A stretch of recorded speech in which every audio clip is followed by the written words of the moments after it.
Shelley has asked, I would love to hear more of your thoughts on the following. Do you have any advice on upping the stakes in each scene and keeping track of villains or side characters while preventing them from going into stasis mode as soon as they're off the page?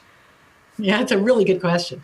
First of all, I have to say it's really good that you even understand that writers do that all the time. They're off the page, and then it's like you press the pause button, and there they are again. It's like, I mean, here's two things. One of the biggest mistakes that I see writers make out there is that, and I totally admit, I hate saying it, I do blame the writing world. I often will say that, the writing world is that they'll go, here's a grab bag of big dramatic things, external grab bag, top down, throw a dramatic thing in. Never works. Story is not top down, story is bottom up. So the only way to amp up stakes is really to go deeper into your character. Answer's always there in your story's backyard. It's not finding some other dastardly thing out there. I firmly do not believe you don't need an antagonist in a story, because the sole and most important, not sole, but the most important crucial source of conflict in any story is the conflict within the protagonist. Mm-hmm. That's what we're coming for. But I mean, yeah, you can't amp it up outside.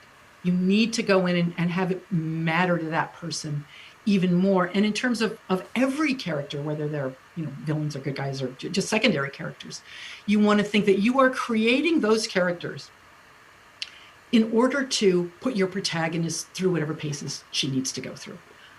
That said, once you know what that is, you've got to create a character who believably would do that, right? You've got to create that character so you could pluck them out and they could be the protagonist of their own novel. They're that real.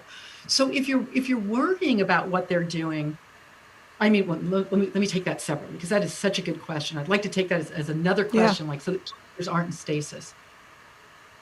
So that's what you would know going through. And I think a lot of it in the way that people sometimes let secondary and especially antagonistic characters take over is because they are trying to keep their protagonists nice. They are trying to keep the protagonist from doing something that isn't going to put anybody off. And so they are the blandest character. I've worked with people where it's like the protagonist, I'm like, nobody would do any of that ever. And, in any way. And then she got to like the antagonist, like, oh my God, I want to read about this guy.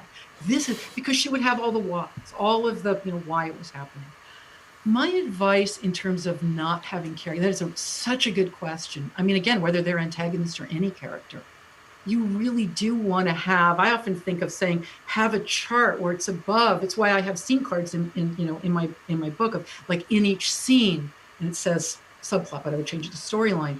What does each character want in that scene? What do they want? And then if they're characters who aren't there at that same time, what are they doing? Because often they're doing things that are going to impact on your protagonist. And that is especially true if you're writing anything with any kind of intrigue, right? Any kind of thriller or whatever, all those layers are doing something while you're focused on this one thing. And the brilliance of it is if you're following that and you know what that is and you've traced it all the way through, you suddenly know what might happen in the scene that you're writing because they've done something that's going to affect it one way or another. Again, it's iterative. I often say to people, well, given what they know now, what would they do? What do they want? Where are they going? And that's why for every character going in, again, I didn't say this every character, let me hit it harder. Every character enters the story with a fully formed agenda, something they want. And scene by scene by scene by scene, they are moving that agenda forward. So in each scene and going forward, you're going, okay, given that and what they want, how are they making sense of what's happening here? And what's the next thing they would do to bring that agenda to fruition?